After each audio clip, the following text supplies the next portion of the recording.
تو جمع کرنا وہاں پر بھی پڑھ لیا گیا نا, اس لیے اس کو بیٹا کتاب کہہ دیتے ہیں. ہم کہتے ہیں یہ کتاب ہے شرح وقایا, اس کو کتاب کہتے ہیں. کیوں؟ اس لیے کہ یہاں پر بھی بہت ساری چیزیں جمع ہیں, اس میں جمع ہونے کے معنی میں. اسی لیے عربی زبان میں کتیبہ کہتے ہیں لشکر کو. کس کو؟ لشکر کو کتیبہ کہتے ہیں, جمع کتائب. کتیبہ لشکر کو کہتے ہیں. کیوں؟ اس لیے کہ اس میں بہت سارے لوگ, اگر اکیلا ہی آدمی ہے تو لشکر کہلائے گا نہیں, بہت سارے جمع ہوتے تبھی لشکر کہلاتا ہے. اس لیے عربی زبان میں لشکر کو کتیبہ کہتے ہیں. بات سمجھ گئی؟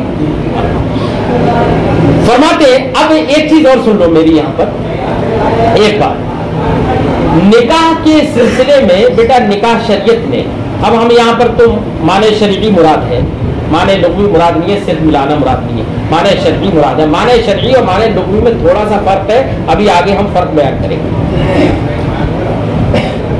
شریعت نے کبھی تو نکاح کو واجب قرار دیا, کبھی نکاح کو سنت مؤکدہ قرار دیا, اور کبھی نکاح کو مکروہ بھی قرار دیا ہے, اور کبھی مباح بھی قرار دیا. آدمی کے حالات کے پیش نظر یہ احکام بدل جائیں گے. کوئی آدمی ایسا ہے, آدمی ہو یا عورت ہو, یہاں پر حکم سب کے لیے یکساں ہے. کوئی ایسا شخص ہے کہ جس کو یہ لگ رہا ہے کہ اگر نکاح نہیں کیا تو زنا یا بدکاری میں مبتلا ہو جاؤں گا. اگر یقین ہے اسے مبتلا ہونے کا, تب اس پر واجب ہے کہ وہ نکاح کرے.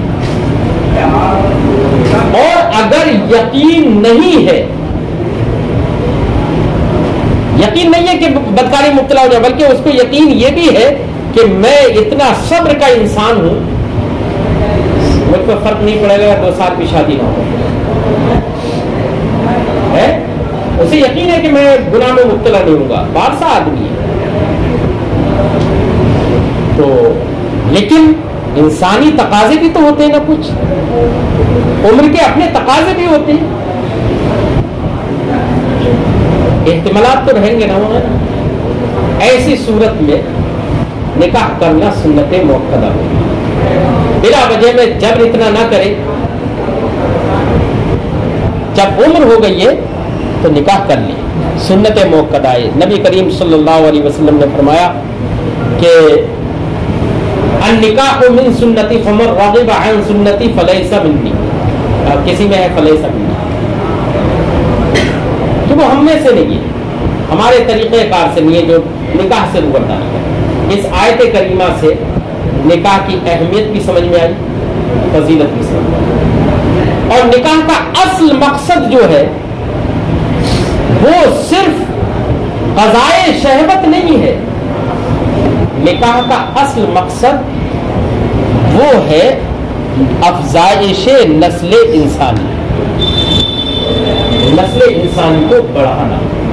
ایک دوسرے حدیث میں نبی کریم نے ارشاد فرمایا, کنز العمال میں ہے, سرکار نے فرمایا تزوجوا الولود الودود فإنی مکاثر بکم الامم.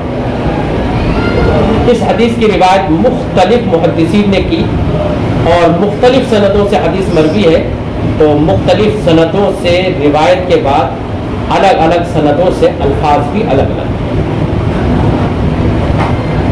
کسی میں کچھ لفظ ہے لیکن مفہوم تقریباً سب میں یکساں ہے. سرکار نے فرمایا بہت محبت کرنے والی عورت سے اور بہت بچے پیدا کرنے والی عورت سے شادی کرو, نکاح کرو. فرمایا فإنی مکاثر بکم الامم, کیونکہ میں قیامت کے روز تمہاری کثرت کو دیکھ کر فخر کروں. اچھی دل کو بھانے والی, محبت کرنے والی عورت سے نکاح کرو.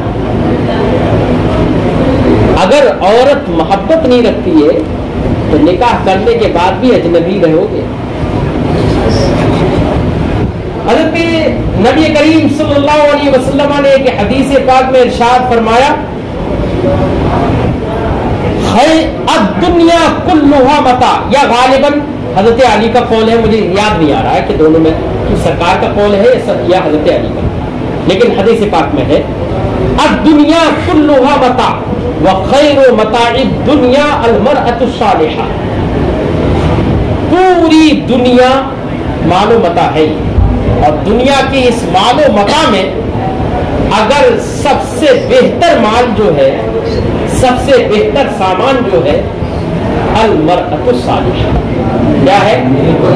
نیک عورت ہے، اس لیے نیک عورت پارسا عورت سے نکاح کرو ہے۔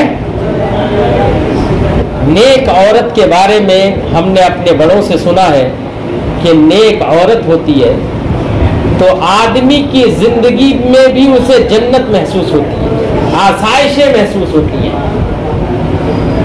اور اگر بدتمیز عورت ہوتی ہے، ناشزہ عورت ہوتی ہے، تو دنیا میں چاہے کتنا بھی پیسہ ہو، کچھ بھی ہو، کتنی آسائشیں ہو، یہ سب جہنم میں جاتی ہے۔ پریشان ہوتا ہے، کتنے لوگ بیچارے پریشان ہیں، اللہ رب العزت ان کو پریشانیوں سے چھٹکارا عطا فرمائے، بڑے پریشان ہیں کتنے لوگ۔ خیر، میں نے اب تک جو گفتگو کی اس سے نکاح کی اہمیت سمجھ میں آئی، ساتھ ہی ساتھ میں گفتگو اس بات پر کر رہا تھا کہ کبھی کبھی نکاح کرنا صرف مباح بھی ہوتا ہے۔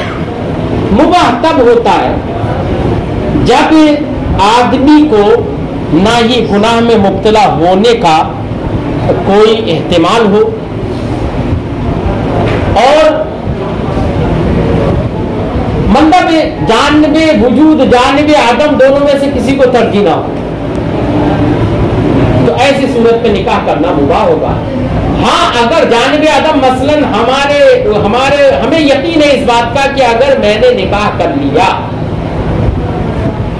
تو ایسی صورت میں بیوی کو میں زندہ رہنے ہی نہیں دوں گا، اگر یہ یقین ہے مجھے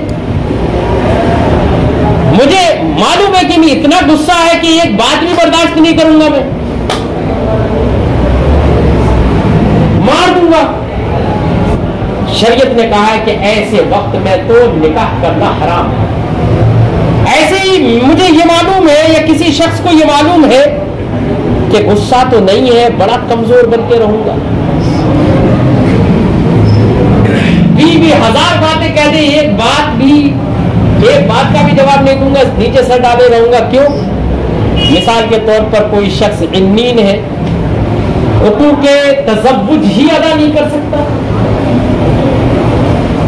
ایسی صورت میں بھی شریعت نے کہا کہ یہ شخص نکاح نہ کرے، ٹھیک ہے؟ تو شریعت نے نکاح کرنے کے بھی طریقے بتائے ہیں، کب نکاح کب کرنا کیسا ہے سب۔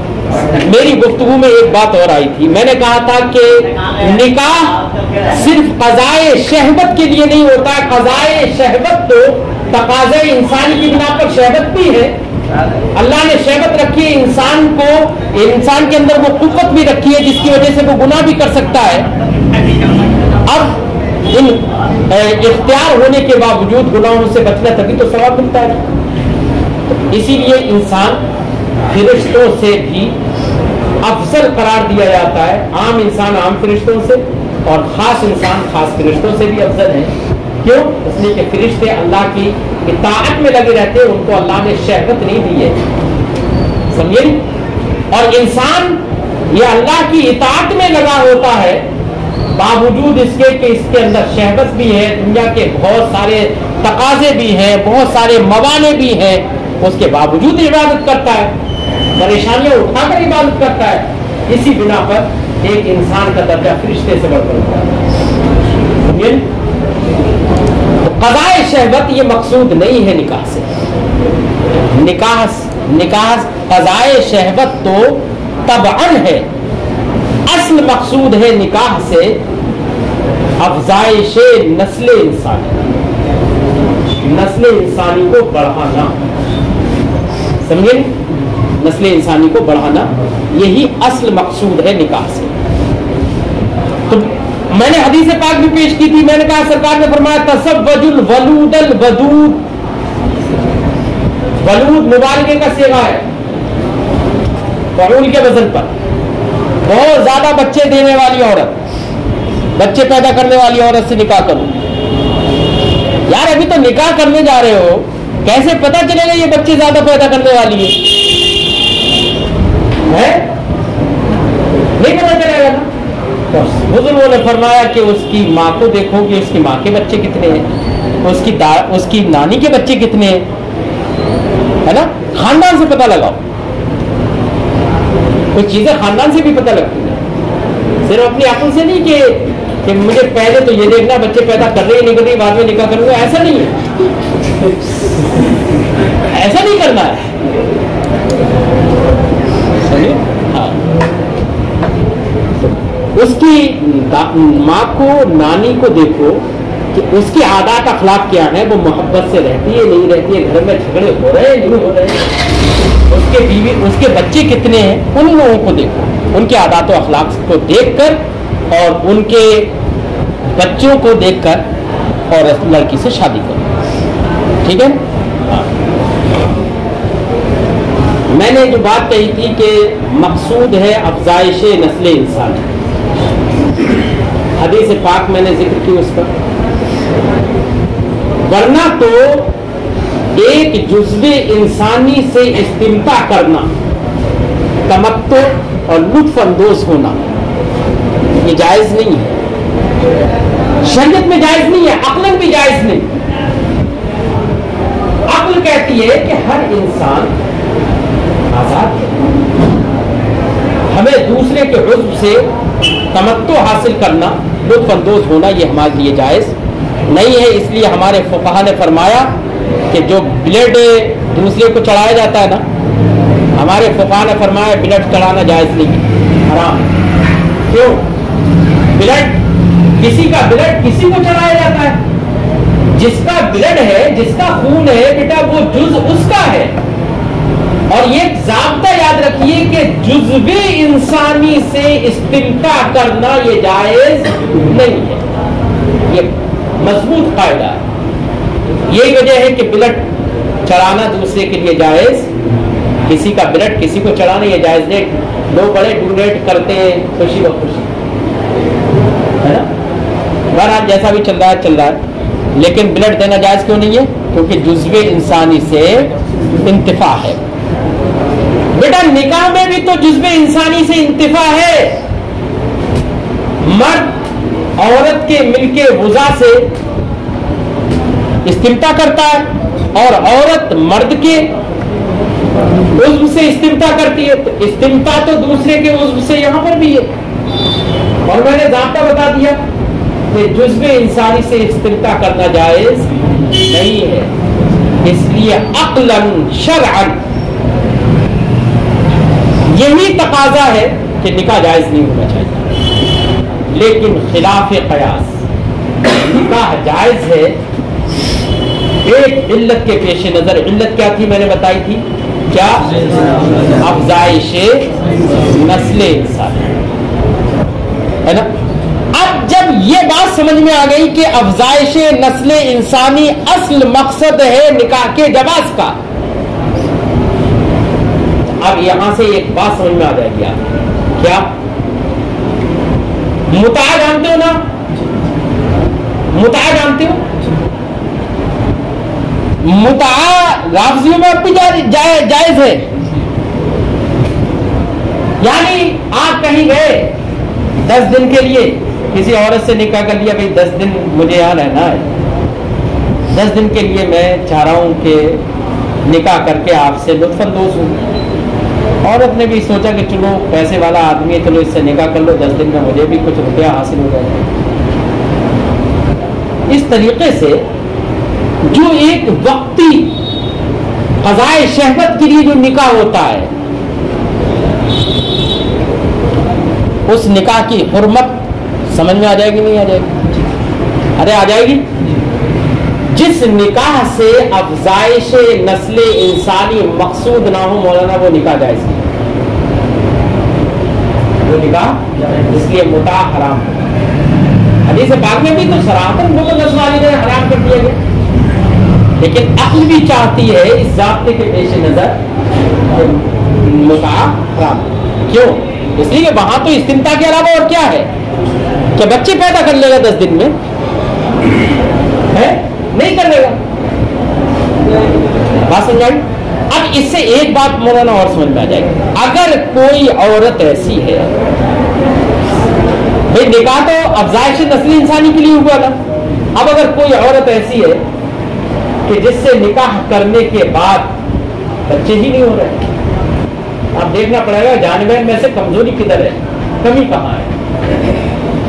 تو جس کو اپنے اندر کمی محسوس ہو رہی ہے اسے چاہیے علاج کرائے، علاج کر کے بھی ہار گیا پھر بھی بچے نہیں ہو رہے، تو مرد کو ضرورت ہو دوسری بیوی کی تو دوسری بیوی سے نکاح کرنے گئی، افزائش نسل انسانی تو کرے، کچھ تو کرے.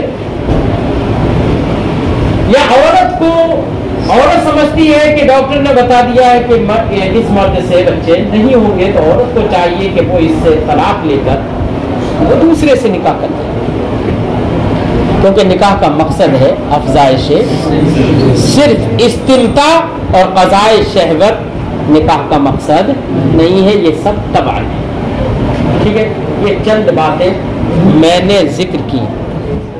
شاید